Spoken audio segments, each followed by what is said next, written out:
یاد میں تیری سب کو بھلا دوں، کوئی نہ مجھ کو یاد رہے۔ بسم اللہ الرحمن الرحیم۔ الحمد للہ وکفی وسلام علی عبادہ الذین اصطفیٰ، خصوصاً علی سید الرسل وخاتم الانبیاء سیدنا محمد المصطفیٰ وعلی آلہ المجتبیٰ، اما بعد۔ رات حضرت امام موسیٰ کاظم جو بیٹے ہیں حضرت امام جعفر کے، ان کی زندگی کا مختصر خلاصہ سامنے آیا تھا۔ ان کا ایک عجیب واقعہ ہمارے حضرت شیخ الحدیث مولانا محمد زکریا صاحب نے فضائل حج میں لکھا ہے، اور وہ واقعہ ظہر کے بعد کی باطنی امراض والی مجلس میں بھی سنایا تھا۔ تو ابھی چونکہ ان کی زندگی کی بات چل رہی تھی تو یہاں بھی سن لیجیے۔ حضرت شقیق بلخی رحمۃ اللہ علیہ فرماتے ہیں کہ میں حج پہ جا رہا تھا، تو ہمارے حج کے قافلے میں ایک نوجوان مجھے نظر آیا جو سب سے الگ الگ، ایسے جیسے صوفی ٹائپ ہوتا ہے ایسے لگ رہا تھا۔ نہ کوئی توشہ ساتھ تھا، نہ کوئی سامان ساتھ تھا۔ تو اسے شقیق فرماتے ہیں کہ مجھے خیال آیا کہ اس لڑکے کو سمجھانا چاہیے، جذباتی آدمی معلوم ہوتا ہے، کچھ سامان بھی ساتھ نہیں لایا، اب پریشان ہوگا تو پھر اوروں سے مانگے گا، لہٰذا اس کو سمجھانا چاہیے۔ فرماتے ہیں یہ ارادہ کر کے جوں ہی میں اس کی طرف جانے لگا تو اس نے مجھے کہا، اجتنبوا کثیرا من الظن ان بعض الظن اثم، بدگمانی سے بچو، گناہ ہے۔ کہتے ہیں جب اس نے یہ کہا تو میں تو پریشان ہو گیا، اس کو کیسے پتہ چل گیا کہ مجھے بدگمانی ہو گئی ہے؟ کہتے ہیں میں اس کے پیچھے جانے لگا لیکن وہ غائب ہو گیا۔ پھر ایک اور جگہ، واقصہ نامی ایک جگہ، وہاں پہ مجھے وہ نظر آیا اس حال میں کہ نماز پڑھ رہا ہے، کانپ رہا ہے، رو رہا ہے۔ تو میں جا کے قریب بیٹھ گیا، میں نے کہا نماز پڑھ کے فارغ ہو جائیں تو معافی مانگ لوں اس دن کی۔ جب یہ فارغ ہو گئے اور مجھ پہ نظر پڑی تو میں تو بھی دور تھا، آنا چاہ رہا تھا، تو مجھے دیکھ کے کہنے لگے، انی لغفار لمن تاب، کوئی توبہ کر لے تو ہم معاف کر دیتے ہیں۔ قرآن کی آیت سنا دی۔ حضرت شقیق بلخی خود بڑے بزرگ تھے، کہنے لگے یہ تو کوئی ابدال معلوم ہوتا ہے، 2 دفعہ میرے دل کی بات کہہ دی اس نے۔ بہرحال پھر آگے راستے میں ایک جگہ دیکھا کہ کنویں کے پاس کھڑے ہوئے ہیں، ہاتھ میں پیالہ ہے، کنویں کے پاس کھڑے ہوئے ہیں اور ہاتھ میں پیالہ ہے، اور آسمان کی طرف نظر اٹھائی۔ جب وہ پیالہ لے کے کنویں سے پانی بھرنے لگے نا تو وہ پیالہ ہاتھ سے چھوٹ گیا، کنویں میں گر گیا، پانی نیچے تھا کافی۔ تو کہتے میں نے دیکھا کہ آسمان کی طرف دیکھا اور ایک شعر پڑھا، انت ربی اذا ظمئت الماء وقوتی اذا اردت الطعام، اے اللہ آپ میرے رب ہیں، جب مجھے پیاس لگے گی تب بھی آپ ہی کو پکاروں گا، جب مجھے بھوک لگے گی تب بھی آپ ہی کو پکاروں گا۔ آپ کو پتہ ہے کہ میرے پاس اس پیالے کے سوا تو کچھ ہے نہیں، وہ بھی گر گیا ہے، مہربانی کر مجھے میرا پیالہ واپس کر۔ حضرت شقیق کہتے ہیں یہ بات کہتے ہی میں نے دیکھا کہ کنویں کا نیچے سے پانی ابلتا ہوا منڈیر تک آ گیا۔ اس نے وہ پیالہ اٹھایا اور اس میں سے پانی بھر لیا۔ اور اس سے وضو کیا اور پھر نماز پڑھی 4 رکعت۔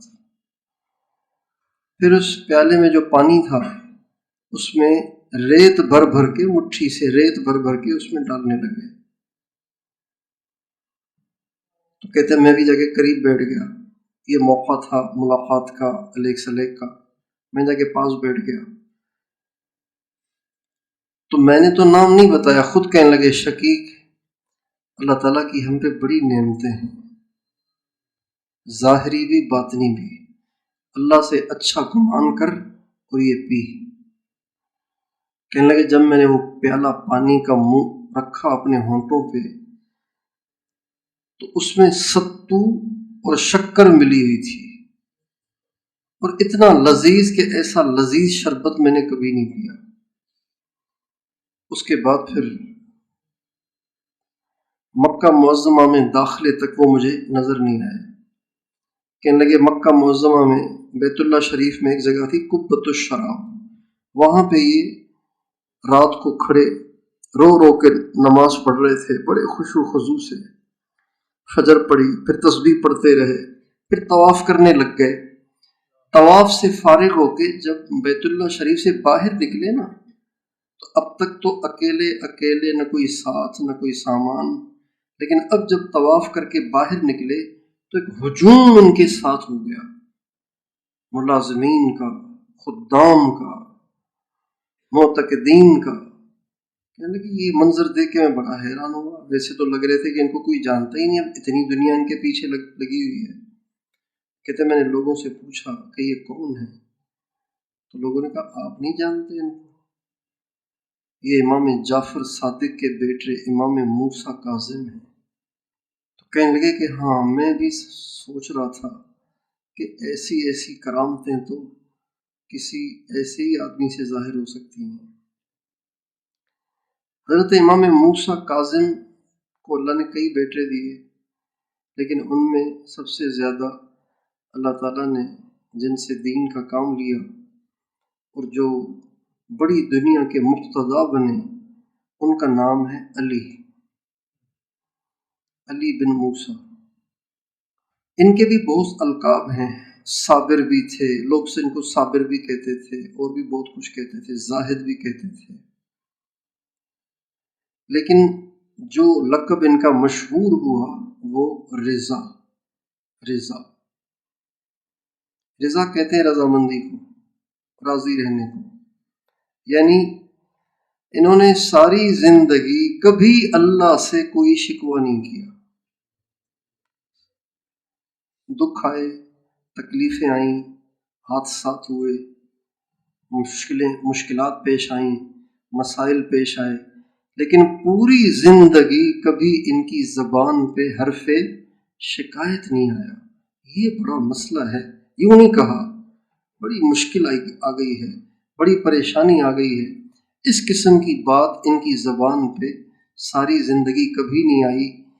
تو اس لیے نام تو پڑھنا چاہیے تھا راضی رہنے والا، لیکن انہوں نے اللہ کی رضا میں راضی رہنے کا اتنا مظاہرہ کیا کہ کہنے والوں نے یوں کہنا شروع کر دیا کہ یہ راضی رہنے والا نہیں، یہ خود سراپا رضا ہے، اور ان کا نام پڑ گیا علی الرضا، علی رضا۔ سندھ میں بہت نام رکھتے ہیں علی رضا، لوگ رضا کہتے ہیں، رضا نہیں، یہ رضا ہے۔ 153 ہجری میں پیدا ہوئے اور بڑے عالم بھی تھے، محدث بھی تھے، فقیہ بھی تھے، زبردست عالم تھے۔ ایک دفعہ نیشا پور تشریف لائے تو وہاں پہ 2 بہت بڑے عالم تھے، ایک کا نام امام ابو زرعہ، یہ تابعی ہیں، حضرت ابو ہریرہ کے شاگردوں میں سے ہیں، امام ابو زرعہ، اور ایک حافظ الحدیث محمد اسلم توسی، یہ بھی بہت بڑے محدث ہیں، امام بخاری کے استاد کے استاد کے استاد ہیں ابو زرعہ۔ تو یہ حضرات ان سے ملنے کے لیے آئے، یہ بھورے رنگ کے خچر پہ سوار تھے اور اپنے ساتھیوں کے ساتھ جا رہے تھے، نیشاپور میں چل رہے تھے۔ دنیا نے جو سنا کہ امام علی رضا تشریف لائے ہیں تو بہت دنیا جمع ہو گئی ان کو دیکھنے کے لیے۔ یہ اپنی پالکی میں بیٹھے ہوئے تھے، پالکی میں ایک اس زمانے میں معزز لوگوں کو پالکی میں بٹھاتے تھے، ایک کیبن سی ہوتی ہے اس میں بٹھاتے ہیں اور لوگ اس کو پھر کندھوں پہ اٹھاتے ہیں یا سواری پہ رکھتے ہیں، اونٹ پہ، گھوڑے پہ، خچر پہ رکھتے ہیں۔ تو پالکی میں بیٹھے ہوئے تھے، پردے گرے ہوئے تھے، یہ اندر تھے اس کیبن میں۔ تو بہت زیادہ لوگوں نے اصرار کیا کہ اللہ کے نبی کی اولاد سے اتنے بڑے شخص یہاں تشریف لائے ہیں تو ہمیں ان کی زیارت ہو۔ حالانکہ رنگ ان کا سفید نہیں تھا، پکا رنگ تھا، شدید گندمی رنگ تھا۔ چنانچہ لوگ جمع ہو گئے دیکھنے کے لیے، ہمیں دکھاؤ، ہمیں دکھاؤ، ہمیں دکھاؤ، ہمیں دکھاؤ کیسے ہیں یہ۔ چنانچہ جب ان دو بڑے حضرات نے، امام ابو زرعہ نے اور محمد اسلم توسی اور ان جیسے دوسرے بڑے بڑے علماء نے اصرار کیا کہ حضرت دو درخواستیں ہیں، ایک تو آپ پردہ اٹھا کے مجمع کو ایک دفعہ اپنی زیارت کریں، اور دوسرا یہ ہے کہ آپ کے خاندان کی سند سے کوئی حدیث ہم سب کو سناتے جائیں جو آپ کے خاندان سے آپ کو پہنچی ہو، کیونکہ یہ تو خود حدیثوں کے حافظ تھے۔ حافظ اسے کہتے ہیں جسے 1,00,000 حدیثیں سند کے ساتھ یاد ہوں، اس کو حافظ کہتے ہیں۔ یہ سارے حافظ تھے، 1,00,000 حدیثیں ان کو ویسے ہی یاد تھیں، لیکن ان سے کہا کہ خاندان کی جو حدیث ہے نا جس میں سارے سید ہوں وہ حدیث سنائیں۔ چنانچہ انہوں نے اپنے ساتھیوں سے کہا کہ پردہ ہٹاؤ۔ جب پردہ ہٹایا گیا تو جو دنیا ان کو دیکھنے آئی تھی ان کو دیکھ کے لوگ اتنے روئے، اتنے روئے، اتنے روئے کہ ہر طرف چیخ و پکار مچ گئی، اور اتنی رونے کی آوازیں تھیں کہ جیسے آسمان مجمع نے سر پہ اٹھا لیا ہو، اور بہت سے لوگ زمین پہ گر کر مٹی میں لوٹ پوٹ ہو رہے تھے۔ حضور کا خون آ گیا ہے، امام حسین کی نشانی آ گئی ہے۔ چنانچہ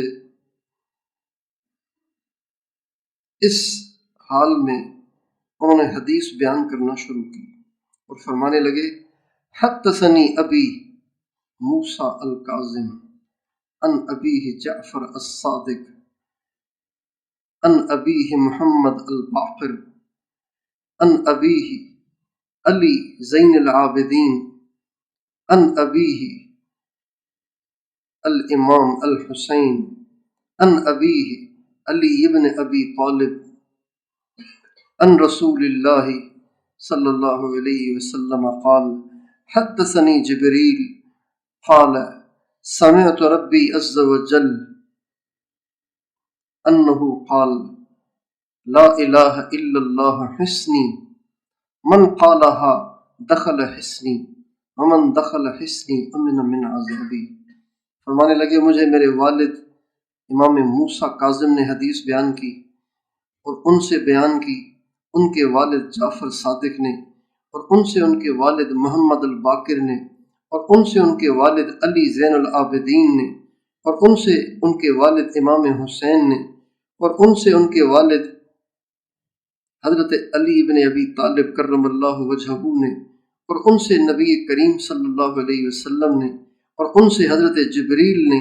وہ فرماتے میں نے خود اللہ کو یہ کہتے ہوئے سنا کہ لا الہ الا اللہ میرا قلعہ ہے، جس نے لا الہ الا اللہ کہا وہ میرے قلعے میں داخل ہو گیا، جو میرے قلعے میں داخل ہو گیا وہ میرے عذاب سے محفوظ ہو گیا۔ یہ حدیث انہوں نے سنائی۔ کہتے ہیں کہ اس وقت جن لوگوں نے یہ حدیث اپنے پاس اس وقت سن کے لکھی ان کی تعداد تو پتہ نہیں کتنی تھی، لیکن جو دواتیں تھیں نا، دواتیں جس میں سیاہی تھی، ایک دوات میں کئی قلم ڈالے جاتے ہیں پھر اسے لکھا جاتا ہے. جو دواتیں تھیں نا وہ 20,000 دواتیں تھیں. کتنی دواتیں تھیں؟ یعنی جو لوگ دیکھنے آئے تھے وہ کتنے تھے؟ تو پتہ نہیں 1,00,000 ہوں گے. 20,000 دواتیں، ایک دوات کے ساتھ 4 آدمی بھی لگائیں تو 1,00,000 ہو گئے. جبکہ ایک دوات، بہت سی دنیا تو ایسی ہوگی جنہوں نے لکھا ہی نہیں ہوگا، ہمارے جیسے سننے کے لیے آئے ہوں گے. یہ تو علماء تھے جو لکھنے والے تھے. اتنی بڑی دنیا ان سے محبت کرتی تھی. امام احمد بن حنبل فرماتے ہیں یہ حدیث جو امام علی رضا نے بیان فرمائی ہے، اسی سند کے ساتھ اس پوری حدیث کو اگر کسی پاگل پہ پڑھ کے دم کیا جائے تو وہ ٹھیک ہو جائے گا. یہ کون فرماتے ہیں؟ امام احمد بن حنبل رحمۃ اللہ علیہ. مامون الرشید، یہ ہارون رشید کے بیٹے تھے. مامون الرشید بنو عباس کے بادشاہ تھے.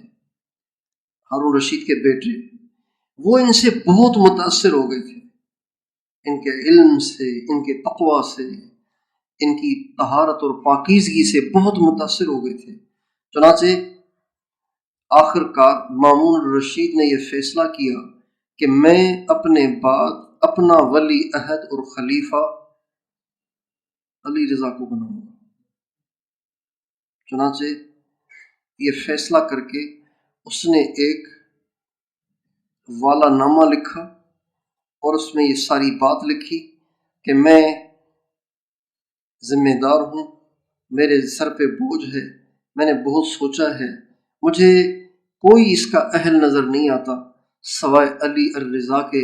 اگرچہ وہ بنو عباس سے نہیں ہیں لیکن میں سوچ سمجھ کے یہ فیصلہ کر رہا ہوں اور اپنی بیٹی بھی ان کے نکاح میں دے رہا ہوں.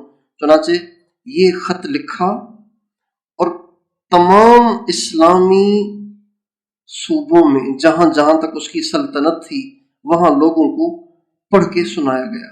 یہ اور مگر بنو عباس نے جب یہ سنا کہ یہ بادشاہ اپنے بعد کسی اور کو بنا رہے ہیں تو جن کو خود کی خواہش تھی ان کو مروڑ شروع ہو گئے. چنانچہ انہوں نے ابراہیم بن مہدی جو مامون الرشید کے چچا تھے اس کو تیار کیا کہ بغاوت کرتے ہیں اور اس کو ہٹا کے آپ کو ہم امیر بناتے ہیں. چنانچہ انہوں نے چال چلی اور اس کو خود سے معزول کیا مامون الرشید کو اور اس کو خلیفہ بنا لیا. لیکن یہ اس وقت بغداد میں موجود نہیں تھے. بغداد دارالخلافت تھا، یہ مرو ایک علاقہ ہے وہاں پہ تھے. جب یہ واپس آئے تو اللہ تعالیٰ نے دوبارہ لوگوں کے دلوں میں ڈالا. ابراہیم بن مہدی جس کو خلیفہ بنایا تھا وہ ان کی آمد کی خبر سن کے چھپ گیا. بالآخر اس نے ہتھیار ڈال دیے اور اللہ تعالیٰ نے دوبارہ مامون الرشید کی حکومت کو استحکام دے دیا. لیکن اللہ کے فیصلے کون ٹالے؟ حضرت امام علی رضا ایک دفعہ غسل کرنے غسل خانے میں گئے، واپس نکلے تو کسی نے انگور پیش کیے. ان انگوروں میں زہریلی سوئیوں کے ذریعے سے زہر ڈال دیا گیا تھا جس کا پتہ نہیں چل سکا. جو ہی انہوں نے وہ انگور کھائے تو اس سے ان کو نقصان ہوا اور وہ شہید ہو گئے. مامون الرشید کی زندگی میں ہی شہید ہو گئے، ورنہ یہ حکومت اب ہمیشہ کے لیے اہل بیت کی طرف منتقل ہو جاتی. لیکن کیا کیا جائے، اہل بیت کو اللہ نے آزمائشوں کے لیے چنا تھا، امتحانوں کے لیے چنا تھا. دیکھنے والا ان کو دیکھ کے متاثر ہوئے بغیر رہ نہیں سکتا تھا. مامون رشید بنو عباس کا بادشاہ اور بادشاہ سارے اہل بیت کے دشمن، عاشق ہو گیا. ان کا بیٹی بھی دے دی، ولی عہد بھی بنا دیا، لیکن بس قسمت نے یاوری نہ کی. تو ان کو دیکھ کے بڑی دنیا متاثر ہوئی. لیکن ان کی زندگی کا ایک بڑا کارنامہ یہ ہے کہ ان کی ملاقات سے، ان کی زیارت سے ایک شخص مسلمان ہوئے جن کا نام بعد میں معروف کرخی مشہور ہوا۔ کیا یہ معروف کرخی کون ہے؟ یہ معروف کرخی شیخ ہیں، حضرت سری سکتی کے پیر ہیں ان کے۔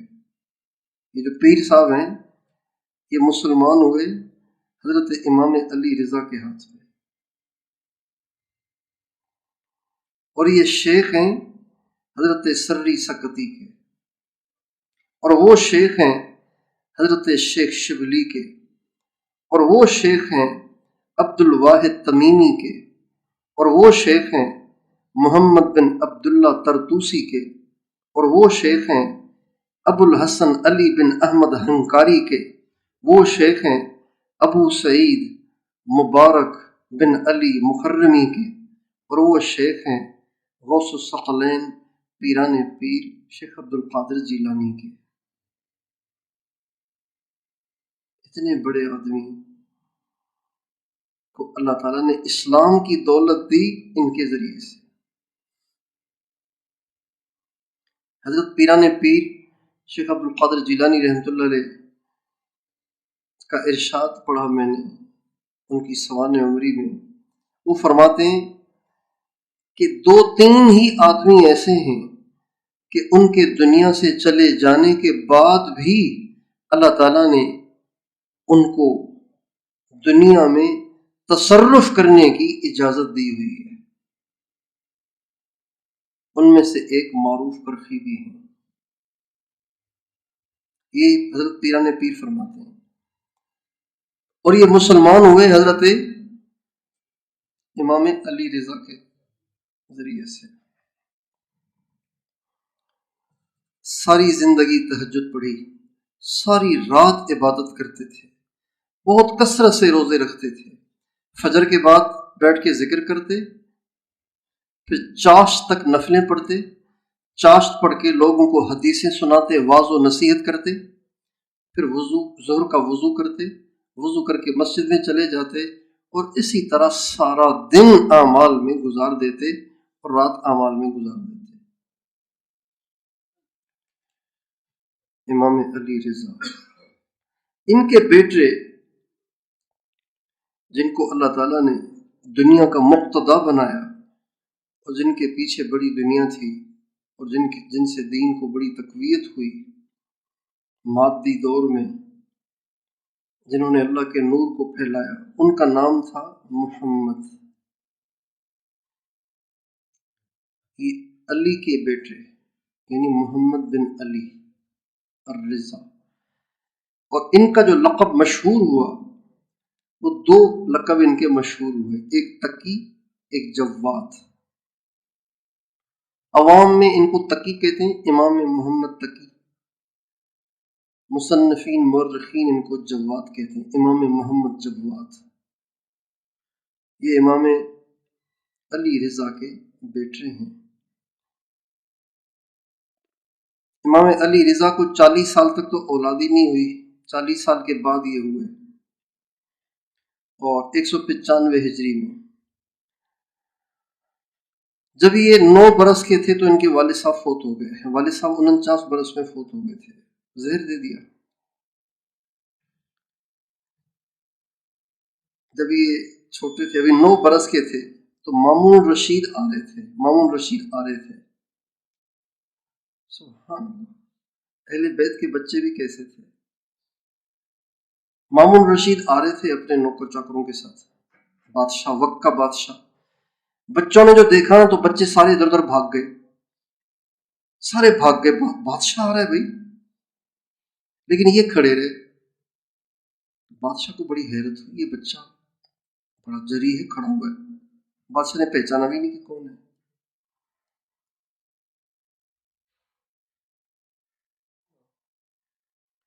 تو بادشاہ نے کہا کہ ما منعک من الانصراف، آپ نہیں بھاگے مجھے دیکھ کے؟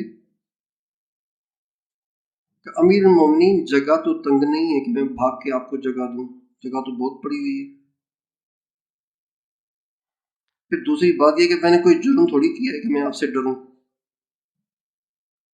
بھاگے وہ جو مجرم ہو، میں تو مجرم بھی نہیں ہوں۔ اور پھر آپ امیر المومنین ہیں، ہمیں آپ کے ساتھ حسن ظن ہے، اچھا گمان ہے، آپ بے قصور کسی کو نہیں پکڑتے ہیں، اس لیے میں کھڑا ہوں، میں نہیں گیا ہوں۔ بادشاہ نے کہا یار عجیب بچہ کیسے بول رہا ہے، 9 سال کا بچہ۔ بہرحال بادشاہ تو جا رہا تھا شکار پہ، یہ باتیں سن کے متاثر ہوا اور کہا کون ہو؟ کہا علی رضا کا بیٹا ہوں۔ کہا ہاں ٹھیک ہے۔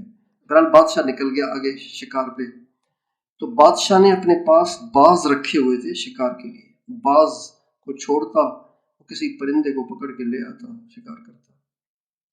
بادشاہ نے اپنے باز جو چھوڑے تو وہ باز اپنی چونچ میں چھوٹی سی مچھلی لے کے آیا۔ کیا لے کے آیا؟ بادشاہ بڑا حیران ہوا کہ فضا میں مچھلی کہاں سے آئی، مچھلی تو پانی سے نکلتی ہے، یہ باز گیا تھا اوپر، وہاں سے مچھلی لے کے آیا۔ بہرحال بادشاہ کو بڑی حیرت ہوئی، مچھلی تھی چھوٹی سی، اس نے وہ مچھلی ہاتھ میں پکڑی۔ اب یہ دوبارہ واپس لوٹا تو یہ بچے سارے دوبارہ کھڑے ہوئے، وہ سارے بھاگ گئے، یہ کھڑا ہوا۔ تو بادشاہ نے کہا کہ یہ میرے ہاتھ میں کیا ہے، بتا سکتے ہو؟ یہ کوئی پوچھنے کی بات ہے؟ مچھلی تمہارے ہاتھ میں، وہ بھی چھوٹی سی پکڑی ہے، بچے کو کیا پتا؟ تو حضرت امام محمد تقی فرمانے لگے اللہ تعالیٰ نے اپنی مشیت سے قدرت کے سمندروں میں چھوٹی چھوٹی مچھلیاں بنائی ہیں۔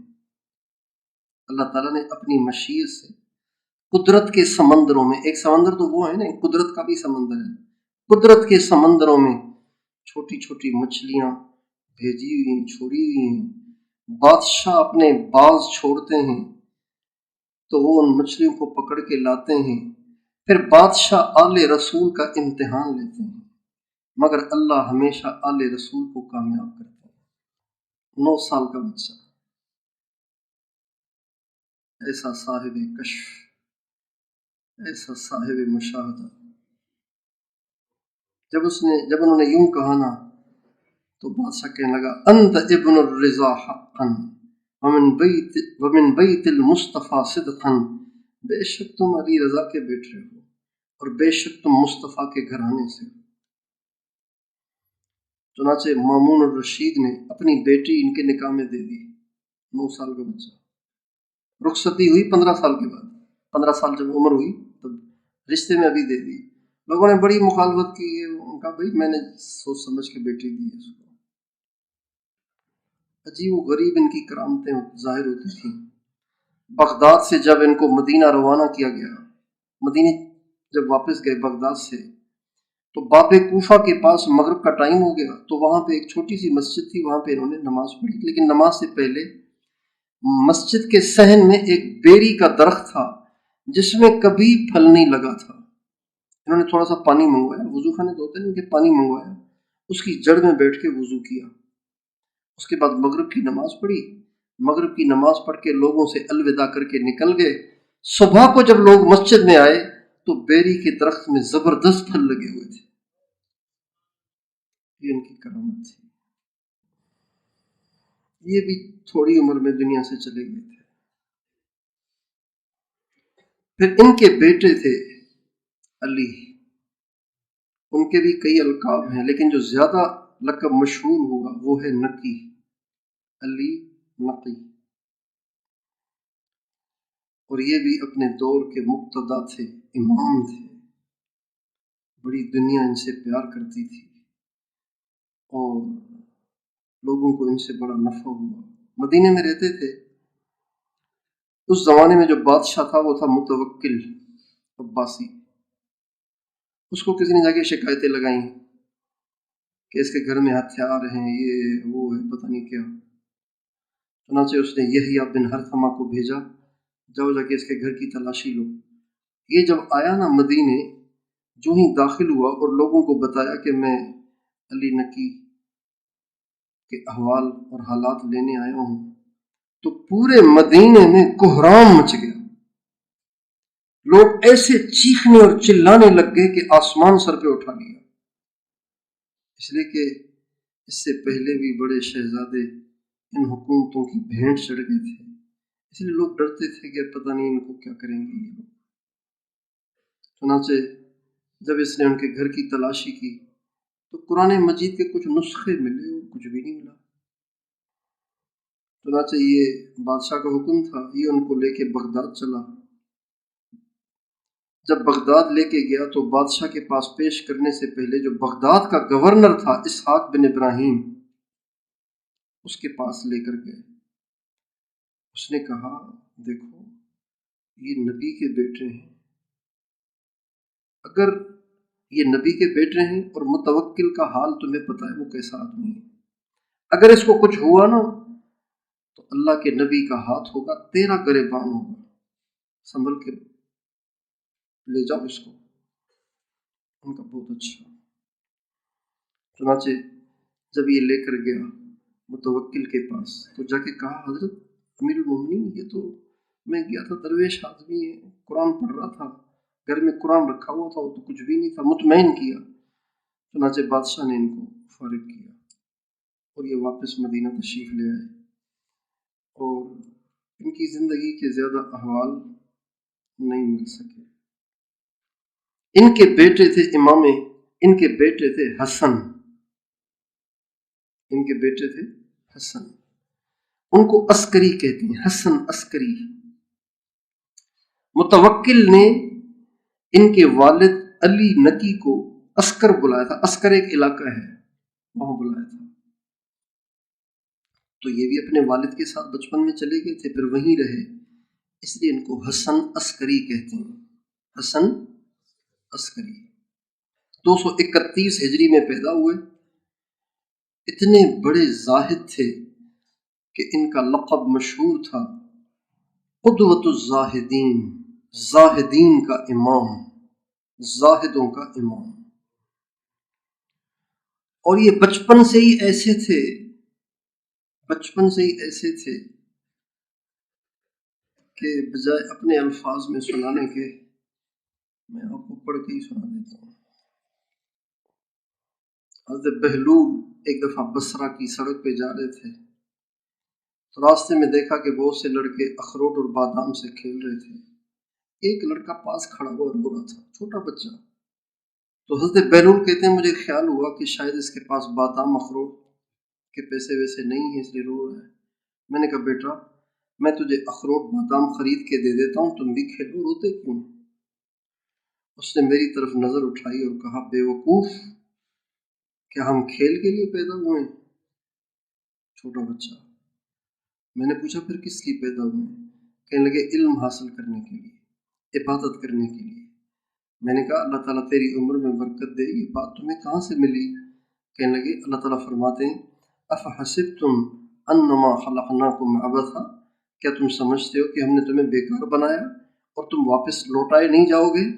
میں نے کہا بیٹا تو بڑا سمجھدار معلوم ہوتا ہے، چلو مجھے کچھ نصیحت کر. اس نے اس پہ 4 شعر پڑھے.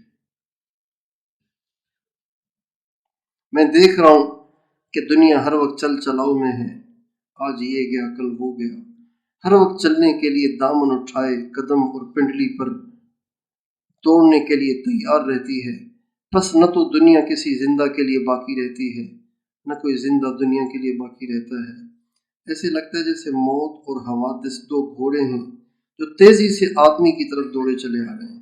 او بے وقوف جو دنیا کے ساتھ دھوکے میں پڑا ہوا ہے، ذرا غور کر اور دنیا سے اپنے لیے کوئی توشہ لے لے. یہ شعر پڑھ کر اس لڑکے نے آسمان کی طرف منہ کیا اور دونوں ہاتھ اٹھائے اور آنسوؤں کی لڑی اس کے رخساروں پہ گر رہی تھی. یوں یا من الیہ المبتہل، یا من علیہ المتکل، یا من اذا ما عامل یرجوہ لم یخط العمل. اے وہ ذات جس کے سامنے عاجزی کی جاتی ہے اسی پہ بھروسہ کیا جاتا ہے، اے وہ پاک ذات کہ جب اس سے کوئی امید باندھ لے تو وہ نامراد نہیں ہوتا۔ یہ شعر پڑھ کر وہ بچہ بے ہوش ہو کر گر گیا۔ کہتے میں نے جلدی سے اس کو اٹھا کے اس کا سر اپنی گود میں رکھا، اس کے منہ پہ جو مٹی وغیرہ لگ گئی تھی اپنی آستین سے اس کی مٹی وٹی صاف کی۔ جب اس کو ہوش آیا تو میں نے کہا بیٹا تجھے ابھی سے اتنا خوف، تم تو بھی بچے سے ہو، تمہارے اعمال نامے میں تو کوئی گناہ ہی نہیں، جو کہ بالغ ہی نہیں ہوئے، تم بھی تو اتنے چھوٹے سے بچے ہو۔ کہنے لگا بہلول چھوڑ دو، ہٹو۔ میں نے اپنی والدہ کو دیکھا ہے جب وہ آگ جلانا شروع کرتی ہے تو پہلے چھوٹی چھوٹی لکڑیاں ڈالتی ہے، پھر بڑی لکڑیاں ڈالتی ہے۔ مجھے ڈر ہے کہیں جہنم کی آگ میں چھوٹی لکڑیوں کی جگہ خدا مجھے نہ رکھ دے۔ میں نے کہا بیٹا تم تو بڑے سمجھدار معلوم ہوتے ہو، مجھے کچھ اور نصیحت کرو۔ اس نے 14 شعر پڑھے۔ میں غفلت میں پڑا رہا، موت کو ہانکنے والا میرے پیچھے پیچھے موت کو ہانکے چلا آ رہا ہے۔ میں اگر آج نہ گیا تو کل ضرور جاؤں گا۔ میں نے اپنے بدن کو اچھے اچھے نرم لباس سے آراستہ کیا، حالانکہ میرے بدن کو تو گل جانا تھا، سڑ جانا تھا، اس کے علاوہ میرے بدن کا کیا ہونا تھا؟ وہ منظر گویا میرے سامنے ہے جب میں قبر میں گل سڑ چکا ہوں گا، میرے اوپر مٹی کا ڈھیر ہوگا، نیچے قبر کا گڑھا ہوگا، میرا سارا حسن و جمال جاتا رہے گا، بالکل مٹ جائے گا، میری ہڈیوں پہ گوشت بھی نہیں رہے گا، کھال بھی نہیں رہے گی۔ میں دیکھ رہا ہوں کہ عمر تو ختم ہوتی جا رہی ہے، آرزویں ہیں کہ پوری نہیں ہوتی، بڑا طویل سفر سامنے ہے، ہائے توشہ تو بالکل پاس نہیں ہے۔ اندازہ لگائیں اس بچے کی روحانیت کا، اس بچے کی ایمان کا، نابالغ چھوٹا بچہ، بڑا طویل سفر سامنے ہے، توشہ ساتھ نہیں ہے۔ میں نے کھلم کھلا گناہوں سے اپنے نگہبان کا مقابلہ کیا، بہت بری حرکتیں کی جو اب واپس بھی نہیں ہو سکتی، توبہ کرنے سے معاف ہو جائیں گی، لیکن یہ تو نہیں ہوگا کہ میں نے کچھ کیا ہی نہیں، کیا تو ہے نا میں نے لوگوں سے چھپانے کے لیے پردے ڈالے تاکہ میرا عیب کسی پہ ظاہر نہ ہو، لیکن میرے جتنے مخفی گناہ ہیں کل کو اس مالک کے سامنے پیش ہوں گے۔ اس میں شک نہیں کہ مجھے اس کا خوف ضرور تھا، لیکن میں اس کے حلم پہ بھروسہ کرتا رہا کہ وہ بڑا بخشنے والا ہے۔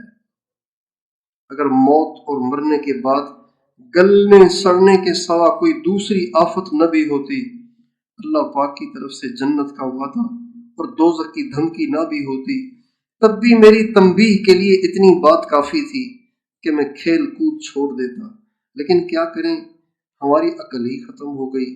کاش گناہوں کا بخشنے والا مجھے معاف کر دے۔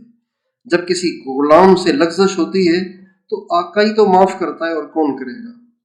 بے شک میں بدترین بندہ ہوں جس نے اپنے آقا کے وعدے میں خیانت کی، اور نالائق غلام ایسے ہی ہوتے ہیں، ان کی کسی بات کا اعتبار نہیں ہوتا۔